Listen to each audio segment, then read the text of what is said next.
हाथरस कांड के बाद जब घायलों और मृतकों को लेकर बवाल मचा तो आनन फानन में सभी पीड़ितों को हाथरस के सिकंदरा राव ट्रॉमा सेंटर भेजा गया। लेकिन इस ट्रॉमा सेंटर की हालत क्या थी वो पहले आप इन तस्वीरों में देख लीजिए।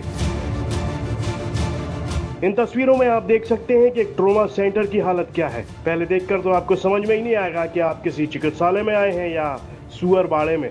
कहीं बोतल फेंकी हुई हैं तो कहीं टूटे हुए स्ट्रेचर हैं। मरीजों को स्ट्रेचर पर चद्दर की जगह कागज के गत्ते से स्वागत किया जाता था। कई खुश नसीबों को चद्दर मिलता भी था तो ऐसा जिस पर लगे खून और मवाद के दाग फैले होते थे। फर्श की हालत तो पूछिए मत, देखकर ही समझ नहीं आएगा कि अस्पताल है या डस्टबिन। कहीं पान की पीक तो कहीं गुटके का दाग। बाथरूम की हालत क्या ही बताएं, आप खुद अंदाजा लगा सकते हैं। लेकिन इस घटना के बाद जब यूपी तक ने अस्पताल की हालत को लेकर रिपोर्ट बनाई तो सरकारी बाबुओं की नींद खुली और वो काम पर लग गए। कसम से सरकारी बाबुओं की तेजी देखने लायक थी। महज एक दिन में ही पूरा trauma centre private nursing home बना दिया गया। दाग धब्बे मिटा दिए गए, स्ट्रेचर और बेड पर साफ सुथरे चद्दर चढ़ गए। देखकर ऐसा लग ही नहीं रहा था कि वो वही ट्रॉमा सेंटर है जो कल तक सुअर बाड़े की तरह लग रहा था। ये सिकंदर राव का वही ट्रॉमा सेंटर है जिसमें हम कल यहाँ पर मौजूद थे। कल की हमने तस्वीरें आपको दिखाई थी और आज की अगर आप ये तस्वीरें देखेंगे तो आपकी आंखें खुली की खुली रह जाएंगी। आप यकीन ही नहीं कर पाएंगे कि कल जो आपने देखा क्या वो झूठ था या ये झूठ है। क्योंकि आप देखिए पूरी तरह से ये पूरा ऑब्जर्वेशन रूम यहाँ पे चेंज हो चुका है। सारे बेडशीट यहाँ पर चेंज हो चुके हैं। आप थोड़ा सा फ्लोर की तरफ नीचे देखिए, पूरा फ्लोर जो है चमचमा रहा है। यहाँ पर कल यहाँ पर कीड़े घूम रहे थे, खूब सारी जो है हमने धूल यहाँ पर देखी थी। जो यहाँ के चादर थे, बेडशीट थे, वो काफ़ी ज़्यादा मतलब कह सकते हैं बुरी तरीके से गंदी स्थिति में यहाँ पर थे। इसके अलावा हमने बाहर भी पूरा आपको दिखाया था थोड़ा। अब देखिए कि कल यहाँ पे हमने देखा था कि ख़राब बेड यहाँ पे पड़े हुए थे, आगे जो है स्ट्रेचर ख़राब पड़ी हुई थी, टूटी हुई पड़ी हुई थी।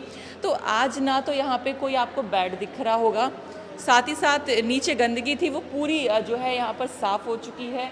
हर जगह से कह सकते हैं फ्लोर यहाँ पर साफ़ किया गया है। इसके अलावा देखिए यहाँ पर हमने आपको टॉयलेट दिखाया था, वो गंदा था, लेकिन आज इसमें ताला लगा हुआ है। रात को ये खुला हुआ था और दिन में ताला लगा हुआ है। ये बड़ा अजीब यहाँ पर ये बात है बड़ी। तो ये देखिए, ताकि शायद हम ना जा पाए अंदर, इसलिए कल रात को यहाँ कहीं ज़्यादा ताला नहीं लगा हुआ था। और लगा भी हुआ तो ये देखिए यहाँ पे ये वाला एक्सरे कक्ष तो यहाँ पे बंद किया हुआ है। लेकिन यहाँ पे एक और एक्सरे है, वहाँ पे लोगों का कहना है कि मशीनें ठीक काम नहीं करती, लेकिन लोग जो है कैमरे पे बोलने से पता नहीं क्यों बच रहे हैं। अब यहाँ पर थोड़ा सा और आपको दिखाते हैं। कल हमने इस जगह पर देखा था कि स्ट्रेचर वगैरह पड़ी हुई थी, लेकिन वो टूटी हुई थी, गंदी भी थी और टूटी भी थी। लेकिन आज यहाँ पर कोई स्ट्रेचर यहाँ पर नहीं है।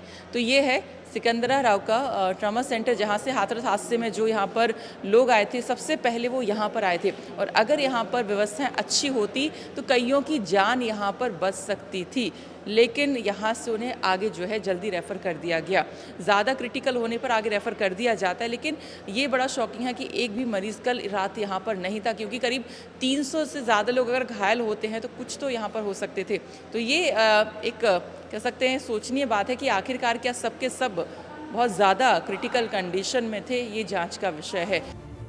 खैर, इससे आगे हम क्या ही कहें, लेकिन यूपी सरकार के स्वास्थ्य मंत्री को इस पर खबर लेनी चाहिए और पता करना चाहिए कि सरकारी अस्पतालों की हालत क्या है। हाथरस से सरिता तिवारी की रिपोर्ट, यूपी तक।